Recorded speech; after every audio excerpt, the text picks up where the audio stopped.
తనంత తానూరకుంటే దైవము తోడవును కినిసిత బదరితే క్రిందు మీదవును అన్నాడు అన్నమాచార్య. చాలా వ్యవహారాల్లో తనంత తాను ఊరకుంటే జరిగే పరిణామాలు జరుగుతూ ఉంటాయి. ఇంట్లోనూ అంతే, బయట అంతే. మనం కోప్పడేసరికి వ్యవహారం తలకిందులయ్యే అవకాశం కూడా ఉంది. అందుకని అది ఏదో వ్యవస్థ సరిగ్గా లేనప్పుడు దాని గురించి ఏం మాట అనాలో అది అనేసి అంతటితో వదిలేస్తే ఆ బాధ్యతగా మనం అన్నాం, లేదా ఒక వ్యాసం రాసాం, ఓ పద్యం రాసాం, ఓ మాట అన్నాం, లేదా ఎవరికి చెప్పాలో వారికి చెప్పాం, అంతే, అక్కడ వదిలేసే. ఇంకా చెప్పినంత మాత్రాన అవుతుందా? నేను చెప్పినా పట్టించుకోవడం లేదు, ఇక సామాన్యులు చెబితే పరిస్థితి ఏమిటి? ఇదంతా అహంకారమే. నేను చెప్పినా అంటే ఇంకేమిటది? అహంకారం కాక. ఇవే మానవ జీవితంలో ఉండే ప్రశాంత స్థితిని లోపింపజేస్తాయి. అంచేత క్రమంగా సాక్షిభూతంగా ఉంటూ ఏం జరిగినా సరే భగవత్ ప్రార్థన చేసేటువంటి స్థితికి, రమణ మహర్షి స్థితికి అందరం చేరుకుంటేనే జీవన్ముక్తులం అవుతాం.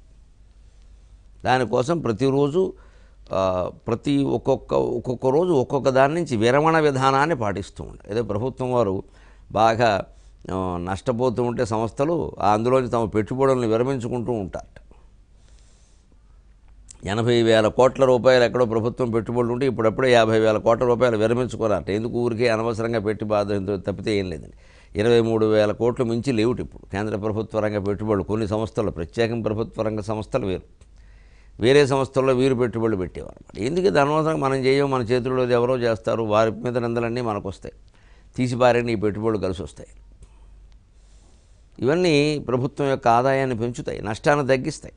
అలా మన జీవితంలో కూడా సరే ఎందుకు ఈ వ్యవహారం ఎంతటితో వదిలేద్దాం, ఇక ఎప్పుడు ఇందులో కల్పించుకోవద్దు మనం, అది వారికి వదిలేద్దాం, వారు చూసుకుంటారు అని 30-40 ఏళ్ళు దాటిన దగ్గర నుంచి నెలకొక్క విషయంలోనూ, 50 ఏళ్ళు దాటిన దగ్గర నుంచి వారానికొక్క విషయంలోనూ, 60 ఏళ్ళు దాటిన దగ్గర నుంచి రోజుకొక్క విషయంలోనూ విరమణ ప్రకటించుకోవాలి మనం.